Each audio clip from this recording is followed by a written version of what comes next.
কি অবস্থা, সবার কেমন আছেন? তো দেখতে পাচ্ছেন আমার চতুর্দিকে প্রচণ্ড কুয়াশা, ঠান্ডা, মানে অবস্থা ফুরাইবে জাখানাকা। তো আসছি হাওয়ার মধ্যে, আর হাওয়ার মধ্যে আসলে তো বুঝতেই পারেন কেমন যে লাগে। তো অনেকদিন পর গ্রামে আসলাম। গ্রাম আসার পরে চিন্তা ভাবনা করলাম একটু হাওয়ার থেকে ঘুরে আসি। তো হাওড়ে আসলাম, এই যে দেখেন আমার চতুর্দিকে মানে প্রচণ্ড কুয়াশা। আর বুঝতে পারবেন হাওয়ার মধ্যে মানুষের যারা কাজ করতেছে, এই যে এর অবস্থা দেখেন, এই যে দেখেন আমার পিছনে যারা কাজ করতেছে, এই যে মানে আপনারা কুয়াশার কারণে দেখতে পাচ্ছেন কিনা জানি না। এই যে দেখেন আমার পিছনে অনেক মানুষের কাজ করতেছে, অনেক জায়গার মধ্যে অনেক মানুষের কাজ করতেছে, কিন্তু দেখা যায় না।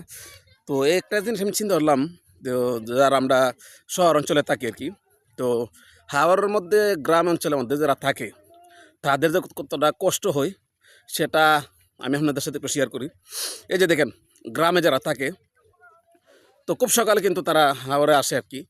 তো খুব সকালে যখন তারা হাওরে আসে, হাওরে আসার পরে তারা খুব সকাল থেকে কাজ শুরু করে। এই যে পানি মানে প্রচণ্ড ঠান্ডা কুয়াশা, এর মধ্যে এরা কাজ করে। তো আমি গত রাত্রে বাড়িতে আসছি আর কি।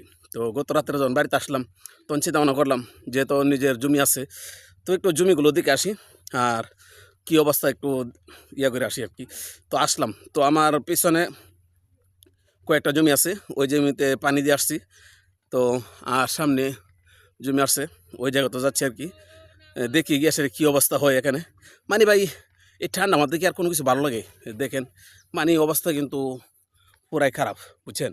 মানে কি বলবো, মানে ভাষা প্রকাশ করার মতন না। এই ঠান্ডার মধ্যে তো আর কোনো কিছু করা যায় না, কাজ করা যায় না, কোনো কিছু করা যায় না। তো আমি তো একটা জিনিস চিন্তা করতেছি, আমি নামেন কাজ না করলাম, কিন্তু যারা কাজ করে তাদের কি অবস্থা হয়? যারা এই যে মনে হয় যে ভোর রাত্রে সকালে একদম ভোরে যারা কাজ করতে আসে তাদের কি অবস্থা? হ্যাঁ, একটা জিনিস চিন্তা করে দেখছেন এই ঠান্ডার মধ্যে মানুষে মানে কাজ করতে হবে, তো ভাই কাজ না করলে তো আর চলবে না। তো আমিও আসছি একটু নিজের জমিগুলো একটু দেখার জন্য, কাজ করার জন্য, বা আমিও আসছি একটু সকালেই। তো একটু খাবার দাবার করলাম, যে খাবার দাবারটা আপনাদের সামনে দিছি না, মানে হাওয়ার মধ্যে আসছি। হাওয়ার মধ্যে খাবার খেলে কিন্তু বেশ মোটামুটি ভালো লাগে। তো মানে সব মিলিয়ে যেন অবস্থা পরে যাকে নাকি, বুঝছেন? মানে কি বলবো, আমি নিজে বাসায় প্রকাশ করতে পারতেছি না, এত বড়। আর আমাদের হাওরটা কিন্তু বেশ মোটামুটি অনেক বড়।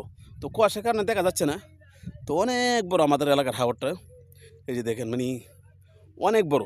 তো কুয়াশার কারণে তো দেখা যাচ্ছে না। আমার চতুর্দিকে কিন্তু মানুষের কাজ করতেছে, চতুর্দিকে মানুষের কাজ করতেছে, তো কুয়াশার কারণে দেখা যায় না। তো একটা জিনিস চিন্তা করে দেখেন, যারা মানে লেপ কম্বল গায়ে দিয়ে শুয়ে থাকে আর যারা কাজ করে তাদের মধ্যে কিন্তু ভাই অনেক পার্থক্য। তো আসলে হাওয়ার মধ্যে যারা কাজ করে তারা কিন্তু মনে করেন যে সাধারণ মানুষের কাজ করে না, অসাধারণ মানুষের কাজ করে। এখন বলতে পারেন যে কীভাবে? তো আসলে বিষয় হচ্ছে, তো যারা মধ্যবিত্ত বা গরিব মানুষ, আমি ভাই গরিব মানুষ, আমি বড় লোক না, আমি গরিব মানুষ। তো যারা কাজ করে তারা মানে পেটের দায়িত্ব সবাই কষ্ট করে কাজ করে।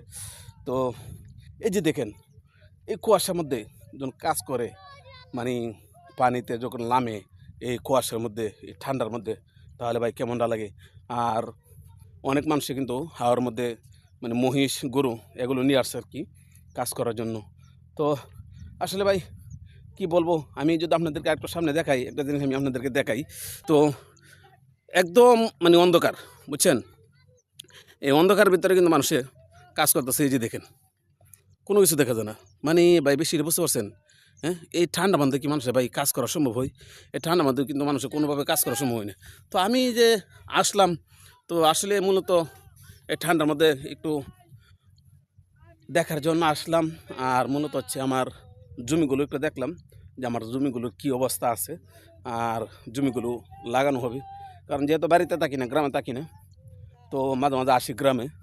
আর ইদানিং আসার উদ্দেশ্য হচ্ছে আমার জমিগুলো কী অবস্থা হয়েছে বা জমিগুলো লাগানো যাবে কি না। তো কয়েকটা জমি অলরেডি মানে প্রস্তুত করে আসছি যেন এই জমিগুলো লাগানো যায়। আর এখানে একটা জমি আছে, এখানে দুইটা জমি। তো জমিগুলো একটু দেখার জন্য আসছি আর কি।